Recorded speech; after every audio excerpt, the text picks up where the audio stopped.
पिता और पुत्र और पवित्र आत्मा के नाम पर आमीन। ख्रिस्त में प्यारे भाइयों और बहनों, ईश्वर कहाँ है या ईश्वर कहाँ रहते हैं? वेयर इज गॉड और वेयर डज ही लिव? चलिए हम लोग ईश्वर को और ये ईश्वर कहाँ है एक वीडियो के माध्यम से हम जाने कि ईश्वर कहाँ है।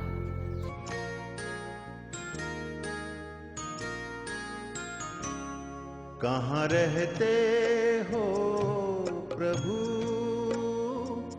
कहाँ रहते हो ये तुम बताओ। कहाँ रहते हो प्रभु, कहाँ रहते हो ये तुम बताओ। तुम्हें ढूंढूं कहाँ, तुम्हें खोजूं कहाँ, तुम्हें ढूंढूं कहाँ, तुम्हें खोजूं कहाँ, अधूरा मैं तेरे बिना। कहाँ रहते हो प्रभु, कहाँ रहते हो ये तुम बताओ। ईश्वर जो सर्वव्यापी है, सर्वोपरि है और सर्वज्ञानी है, सभी जगह विद्यमान है। ईश्वर हमारे साथ है, हमारे बीच है, क्योंकि ईश्वर हम में निवास करता। हम कहीं भी रहे या कहीं भी जाए, ईश्वर हर पल हर क्षण हमारे साथ। भजन संहिता अध्याय 139 पद संख्या 8 से 12 में पढ़ते हैं, यदि मैं आकाश पर चढ़ूं तो तू वहां, यदि मैं अपना बिछौना अधोलोक में बिछाऊं तो तू वहां भी है। यदि मैं भोर की किरणों पर चढ़कर समुद्र के पार जा बसूं तो वहां भी तू अपने हाथ से मेरी अगुवाई करेगा। यदि मैं अंधकार में छिप जाऊं तो भी अंधकार तुझसे न छिपाएगा, क्योंकि तेरे लिए अंधियारा और उजियारा दोनों एक ही है। ख्रिस्त में प्यारे भाइयों और बहनों, ईश्वर न केवल हमारे दाएं या हमारे बाएं में, बल्कि हमारे आगे, हमारे पीछे, हमारे दिल में, तन में और मन में। चाहे हम अमीर हो या गरीब हो, चाहे हम महल में रहे या झोपड़ी में, चाहे हम पढ़े लिखे हो या अनपढ़ हो, ईश्वर हमेशा सदा सर्वदा हमारे साथ रहता है। इस वक्त मुझे कबीरदास का एक प्रसिद्ध दोहा याद आता है, इस प्रकार है, मुंह को कहाँ ढूंढने रे बनते, मैं तो तेरे पास में, ना तीर्थ में ना मूर्त में, ना मंदिर में ना मस्जिद में, ना कवे कैलाश में, मैं तो तेरे पास में, खोजी हुई तुरंत मिल जाऊं एक पल की तलाश में। ख्रिस्त में प्यारे भाइयों और बहनों, यदि हम ईश्वर की खोज में हैं, यदि हम ईश्वर की तलाश में हैं, तो हमें खोजने की जरूरत नहीं है, क्योंकि ईश्वर खुद हम में निवास करता है। इसलिए यदि हम ईश्वर की को खोजना चाहते हैं तो सबसे पहले खुद अपने आप में खोजना है। सन्मति का सुसमाचार अध्याय 6 पद संख्या 12 में प्रभु यीशु कहते हैं, जहां तेरा धन है वहां तेरा दिल भी होगा।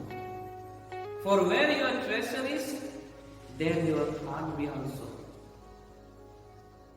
प्रभु ईश्वर ही हमारा सब कुछ है, हमें किसी चीजों की चिंता नहीं, क्योंकि प्रभु यीशु हमारा भला चरवाहा है।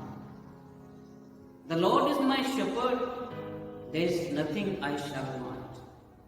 ख्रिस्त में प्यारे भाइयों और बहनों, प्रभु यीशु ईश्वर के पुत्र हमारे साथ रहने के बाद और उनकी शिक्षाओं को सुनने के बाद भी हम सिर्फ मानवीय परिप्रेक्ष्य से सोचना और व्यवहार करना जारी रखते हैं, क्योंकि हम चलते फिरते इंसान हैं और हर एक इंसान चाहता है कि वह जीवन में कुछ करे, हर एक रेस में प्रथम स्थान प्राप्त करे।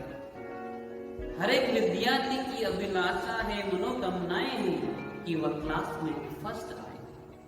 उसी प्रकार हर एक मनुष्य आसमान की बुलंदियों को छूने की कोशिश करता है। सुसमाचार में देखते हैं यीशु के 2 शिष्य याकूब और योहन दुनिया के सपनों में खो जाते हैं, जहां वे सर्वोत्तम स्थान में विराजित हो सके। वे प्रभु से निवेदन करते हैं कि ईश्वर की महिमा में दोनों यीशु के साथ बैठे। जब बाकी 10 प्रेरितों को यह मालूम हुआ तो वे दोनों भाइयों पर क्रोधित हो गए। इसे पता चलता है कि उनकी भी सोच इन 2 भाइयों से भिन्न नहीं थी। सभी प्रेरितों का सपना था कि वे स्वर्ग के राज्य में यीशु के साथ उत्तम स्थान में बैठे। प्रभु यीशु प्रेरितों की स्वर्ग राज्य के विषय में गलत धारणाओं को दूर करते हुए उन्हें स्वर्ग राज्य में सर्वोत्तम स्थान पाने की तरीका सिखाते हैं। वह तरीका है सेवा भाव। प्रभु कहते हैं यदि कोई बड़ा होना चाहता है तो अपने को सबसे छोटा बनाए, सबका सेवक बने और सबका दास बने। यह तभी संभव होगा जब अपने से छोटे की सेवा कर उनका उद्धार कर सके। प्रभु यीशु न सिर्फ अपने वचनों से बल्कि अपने कर्मों से प्रमाणित भी करते हैं।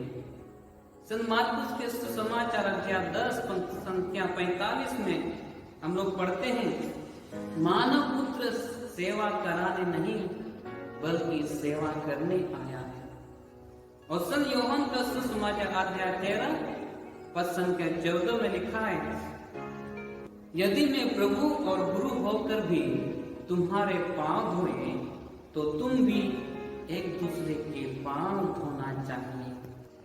असीसी के संत फ्रांसिस और कलकत्ता के संत मदर तेरेसा के जीवन में हम देखते हैं कि वे अपना सब कुछ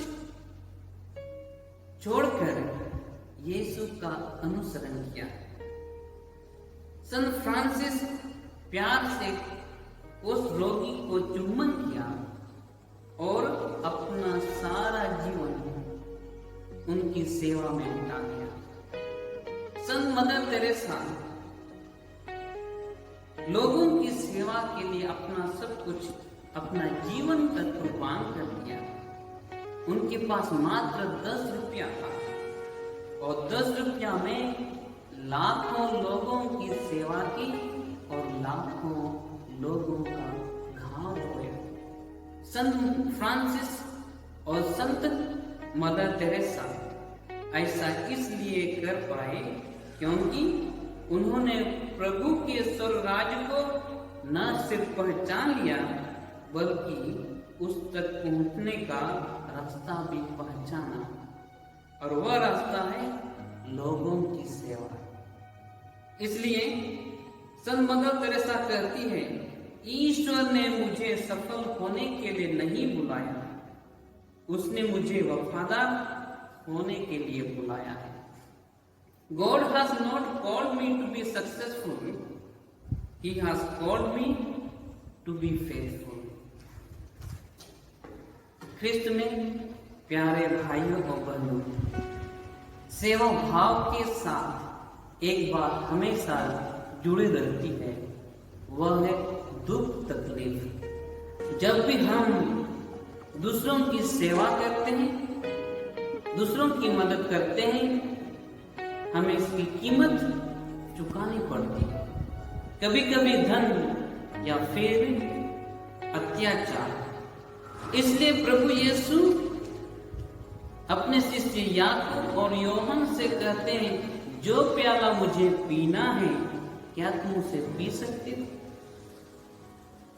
आज के पहले पाठ में नबी ईसाइया कहते हैं, मसीह दूसरों का अधर्म अपने ऊपर लिया, लोगों के पापों को हरने के लिए और बचाने के लिए स्वेच्छा से अपना प्राण अर्पित कर दिया।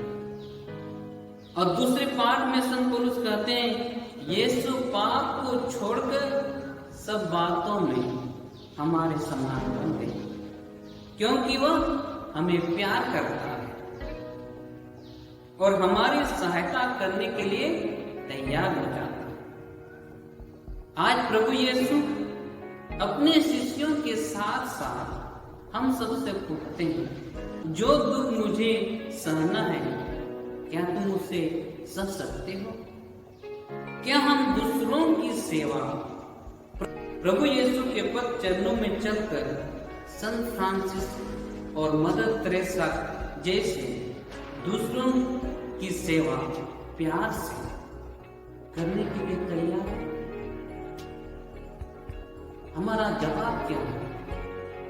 याकूब और योहन का जवाब था, जी हाँ प्रभु, हम कर सकते हैं। दोनों बाद में संसारिक जीवन छोड़कर अपना जीवन प्रभु में समर्पित कर दिया और वह शहीद हो गए, क्योंकि उन्होंने प्रभु के स्वर्ग राज्य को पहचान लिया। अब हमारी पारी है याकूब और योहन जैसा अपना जीवन प्रभु के लिए समर्पित कर जरूरतमंदों की सहायता करना। क्या हमारा जवाब हाँ है? प्रभु यीशु सच्चा सेवक बनकर हमारे लिए मुक्ति का स्रोत बन गए। आइए हम ईश्वर से प्रार्थना करें कि हम वास्तविक अर्थों में प्रभु के प्याले के सहभागी बन जाएं एवं सेवा भाव के द्वारा उस प्याले की प्रतिज्ञाओं को पूरा करें। पिता और पुत्र और पवित्र आत्मा के नाम पर आमीन।